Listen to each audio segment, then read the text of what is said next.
ఈ అగ్రిమెంట్ విషయం ముందు హ్యాపీగా తరుణ్కి చెప్పాలి. వివరాలు అడిగినప్పుడు మెల్లగా వదిన విషయం వాడి చెవిలో వేయాలి.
ఏంటంకల్ ఆ ఎక్స్ప్రెషన్? డిజైన్ బాగాలేదా ఏంటి? ఇదేంట్రా, నేను హ్యాపీగా అగ్రిమెంట్ చేయించుకొని వస్తే నువ్వు పెళ్లి కార్డులు ప్రింట్ చేస్తున్నావు? ఇంకా ఫైనల్ అవ్వలేదులేండి, ప్రింట్ చేయడం లేదు, నేను జస్ట్ డిజైన్ చేస్తున్నాను అంతే. అవును, మీరేదో అగ్రిమెంట్ అంటున్నారేంటి? అదేదో హాస్పిటల్ మ్యాటర్, కానీ నువ్వు ఇలా డిజైన్ చేయటం ఏంటి? వాళ్ళు దగ్గర అయ్యాక చేయాల్సింది ఇదే కదా. తొందరపడుతున్నావు తరుణ్.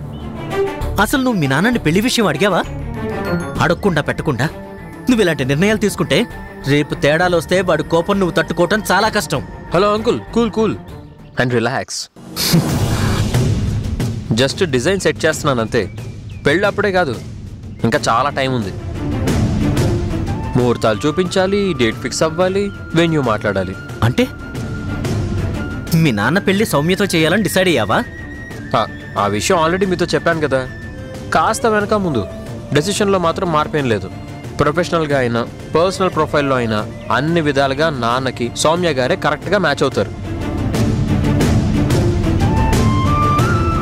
దేవుడా, ఏంటయ్యా నాకు ఈ పరీక్ష? వీడితో ఎలా చెప్పాలో అర్థం కావటం లేదే. వాటుడు వాట్నాటుడు. రాత్రి ఫోన్ చేసి పొద్దున్నే కలవమన్నా, పొద్దున్నే వచ్చి వెళ్ళాడు. మళ్ళీ వెంటనే ఫోన్ చేస్తే ఫాలో అప్లా ఫీల్ అవుతాడేమో.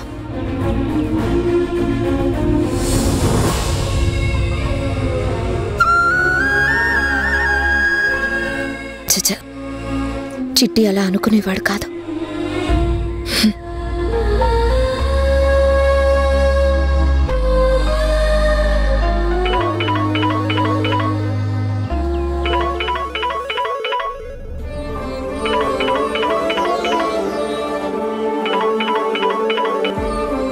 హలో అండి. చిట్టి, నన్ను తప్పుగా అనుకోకు. ఇలా వెంట పడుతున్నానని తప్పుగా అనుకోకు. నా కొడుకుని చూడ్డానికి నువ్వెప్పుడు బయలుదేరతావు? మీ యాంగ్జైటీని నేను అర్థం చేసుకోగలను, మీరేం వరి అవ్వకండి. మధ్యాహ్నికల్లా తనని చూసి నేనే వైజాగ్ నుంచి మీకు ఫోన్ చేస్తాను, ఓకేనా? చాలా థ్యాంక్స్ చిట్టి. చిట్టి, వాడిని చూసిన తర్వాత వాడి ఫోటో తీసి నాకు కొంచెం పంపిస్తావా? పంపిస్తాను. ఇంకేమైనా చెప్పమంటారా? ఏం లేదు, వాడిని చూసి నాకు ఫోన్ చేసి చెప్తే చాలు. అలాగే. చాలా థ్యాంక్స్ చిట్టి.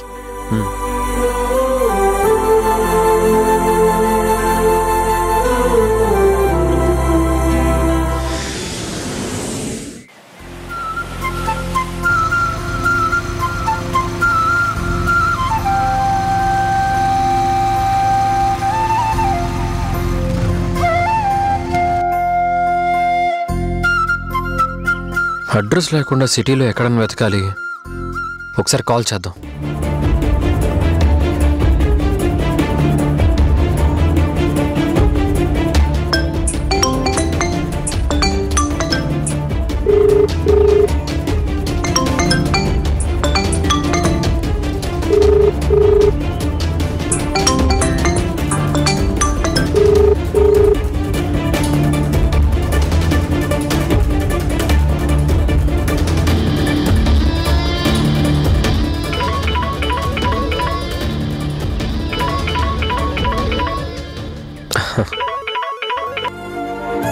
హలో అండి. వైజాగ్ రీచ్ అయ్యావా?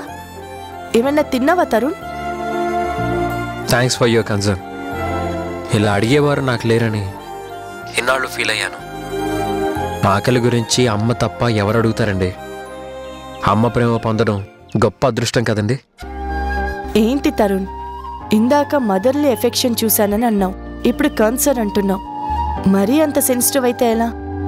చిన్నదానికే ఫీల్ అవుతావెందుకు? నేను ఇష్టపడేవాళ్ళు నన్ను ఇష్టపడి నా గురించి ఇంత ప్రేమ చూపించడం నేను చాలా బాగా ఎంజాయ్ చేస్తున్నాను. మీరు అడిగిన తీరు నన్ను ఆనందంతో ఉక్కిరి బిక్కిరి చేస్తుంది. రిలాక్స్ రిలాక్స్, ఇక ఆ లోటు రాకుండా నేను చూసుకుంటానుగా. మనస్ఫూర్తిగా నీ సంతోషం కోరుకుంటున్నాను. అమ్మ లేదు అనే ఫీలింగ్ నీకెప్పుడు రానివ్వను. ఈ విషయం నేను నీకు ముందే చెప్పానుగా. మీరు చెప్పిన విషయం నేను ఇంతవరకు మర్చిపోలేదు, మర్చిపోయేది కాదు. అందుకే మీరు నా క్షేమం అడగగానే పొంగిపోయాను. మీకు నాకు గత జన్మ రక్త సంబంధం ఏమైనా ఉందేమో అనిపిస్తుంది.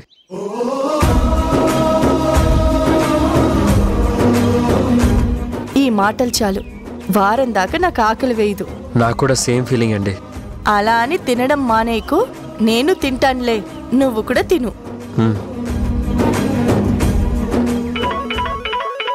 బుజ్జమ్మ కాల్ చేస్తున్నారు. హలో అండి, ఇందాక ఫోన్ చేశాను. నేను ఇప్పుడే చూశాను. వైజాగ్ చేరుకున్నావా బాబు? ఇప్పుడే రీచ్ అయ్యానండి. నువ్వేమన్నా తిన్నావా? ఏమన్నా తిన్నావా తరుణ్? లేదండి, ముందు మీ పని ముఖ్యం.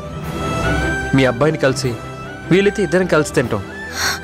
అదేంటి బాబు, తను వెళ్ళగానే కలుస్తాడో లేదో, ముందు నువ్వేదన్నా తిను. తప్పకుండా కలుస్తాడు, నాకు ఆ నమ్మకం ఉంది. కానీ చిన్న పొరపాటు జరిగిందండి. పొరపాట? ఏంటది? యాక్చువల్గా మీరిచ్చిన స్లిప్ మిస్ అయింది. మిస్ అయిందా? కంగారే లేదు, మీకు అడ్రస్ తెలుసు కదా, అది చెప్పండి, నేను వెళ్తాను. చెప్పడానికి ఇబ్బంది ఏం లేదు, కానీ అప్పటికి ఇప్పటికీ వైజాగ్ చాలా మారిపోయి ఉంటుంది కదా, గుర్తుపట్టడం కష్టమవుతుందేమో. ఏం పర్లేదండి, నాకు వైజాగ్ కాస్త తెలుసు, అంత కష్టమేం కాదు. మీరు చెప్పండి. అవును, నువ్వు ఇప్పుడు ఎక్కడున్నావు? నియర్ గాజువాక ఉన్నానండి. అలాగైతే అక్కడి నుంచి స్ట్రైట్గా గోపాలపట్నం వెళ్ళు. అక్కడి నుంచి యూనివర్సిటీ రోడ్కి వెళ్ళిపో స్ట్రైట్గా. అక్కడ నువ్వు సర్క్యూట్ హౌస్ దగ్గరకు వచ్చిన తర్వాత అప్పుడు నాకు ఫోన్ చేయి. మీ అబ్బాయి పేరు చెప్పండి.